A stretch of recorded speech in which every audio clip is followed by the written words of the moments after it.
De los 5 puntos de este debate histórico, sin duda alguna el que genera más polémica es este, sobre todo por las implicaciones que cada postura tiene con respecto al alcance que tiene la salvación de Jesucristo. Si tú hoy dices que Cristo murió por todos, un bando te tratará de universalista. Pero, por otro lado, si dices que Cristo murió por sus elegidos, hereje serás, por afirmar que la salvación de Cristo está limitada.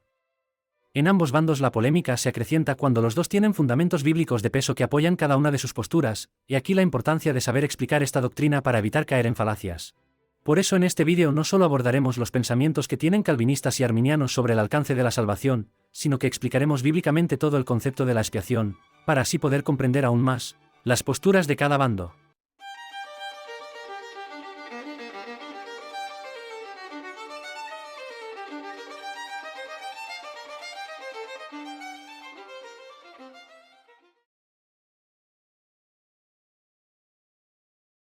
La definición terrenal de expiación no está muy alejado de la definición bíblica. La RAE define la expiación en su verbo expiar como borrar las culpas, purificarse de ellas por medio de algún sacrificio.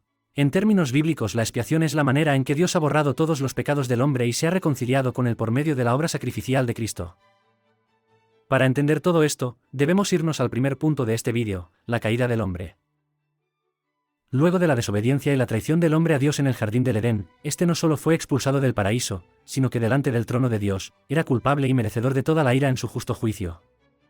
Sumado a eso, delante del trono de Dios, el hombre no podía por sí solo justificarse, es decir, declararse inocente, porque como bien lo dice el apóstol Pablo, no hay justo, ni aun uno, y como dice David sobre los pecadores, serán condenados cuando llegue el juicio. Entonces el hombre que es pecador por naturaleza tiene un solo destino y es la condenación, y como bien dice el profeta Amós, ninguno de ellos podrá huir ni escapar de los ineludibles juicios del Señor. Frente a este panorama desolador para la humanidad, Dios usa un medio para que los hombres puedan expiar sus pecados y ser declarados justos delante de Él. Ese medio es Jesús. Tal como dice la palabra, justificados por la fe tenemos paz con Dios por medio de nuestro Señor Jesucristo. Ahora, esa reconciliación que hoy tenemos con Dios a través de nuestro Señor Jesucristo, no fue fácil, porque Cristo tuvo que dar su vida, derramar cada gota de sangre y soportar toda la ira de Dios en la cruz del Calvario, para que así nosotros podamos expiar nuestros pecados, ser declarados inocentes y cambiar el rumbo de nuestro destino eterno. Dios lo ofreció como un sacrificio para obtener el perdón de pecados, el cual se recibe por la fe en su sangre. Así demostró su justicia, porque a causa de su paciencia, había pasado por alto los pecados pasados. Cristo murió por nuestros pecados, Cristo dio su vida por nosotros, Cristo recibió las maldiciones de la ley, para que nosotros recibiéramos las bendiciones de Abraham. El perfecto, el santo, el inocente, el intachable, el justo murió por los injustos, para llevarnos a Dios. Ese es el sentido de la expiación de Cristo como obra sustitutoria, porque antes de la gracia, el pueblo tenía que hacer un montón de rituales por medio de los sacerdotes y por medio de la sangre de animales puros, para el perdón de los pecados, y esa expiación tenía que hacerse con regularidad. Pero ahora, en el periodo de la gracia, dice la palabra, que Cristo apareció como sumo sacerdote, y entró al lugar santísimo una vez y para siempre, no por medio de la sangre de machos cabríos y de becerros, sino por medio de su propia sangre, obteniendo redención eterna. En términos generales, esto vendría a ser la doctrina de la expiación.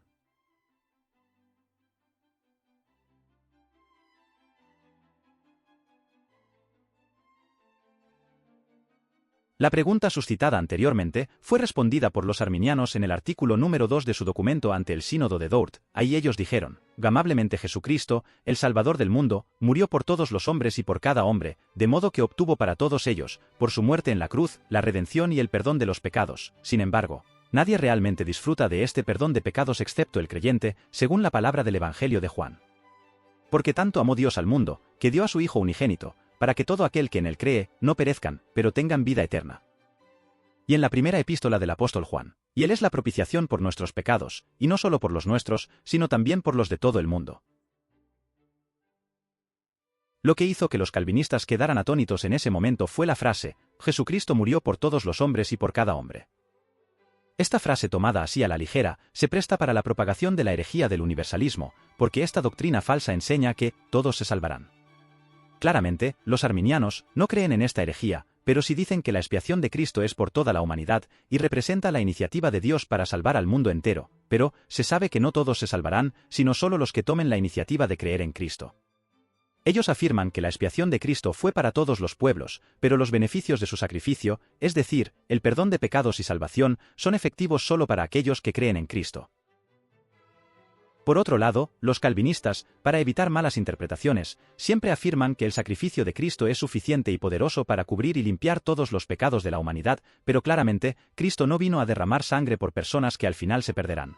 Por eso ellos afirman que el sacrificio perfecto de Cristo es efectivo solo en los elegidos, ya que Jesús no vino a morir a este mundo para hacer la salvación posible para todas las personas, sino que vino a garantizar la salvación de su pueblo, de sus elegidos, de su iglesia. Los calvinistas que entrelazan la expiación limitada con la doctrina de la elección incondicional dicen que, si Dios eligió incondicionalmente a algunas personas para la salvación, es lógico que el sacrificio expiatorio de Cristo en la cruz fuera efectivo solo para esas personas escogidas. Como lo dije en la introducción, este debate es fuerte, porque si nos vamos a las Escrituras, veremos que las posturas de ambos tienen suficiente base bíblica para defender cada uno lo que piensa. Por ejemplo, los arminianos tienen los siguientes pasajes. Todos estos pasajes apoyan bíblicamente la idea de una expiación universal, o sea, un perdón de pecados y una oportunidad de salvación para toda la raza humana. Pero por otro lado, los calvinistas tienen pasajes como: todos estos pasajes representan una expiación particular y no general, una expiación dirigida solo para los elegidos, para la Iglesia, para las ovejas del Señor. Sangre derramada efectivamente por un pueblo en especial, y es el pueblo de los redimidos de Dios. Pero, ¿qué piensas tú? ¿Crees que la sangre de Cristo fue derramada por todos y cada uno de los hombres o solo por sus elegidos?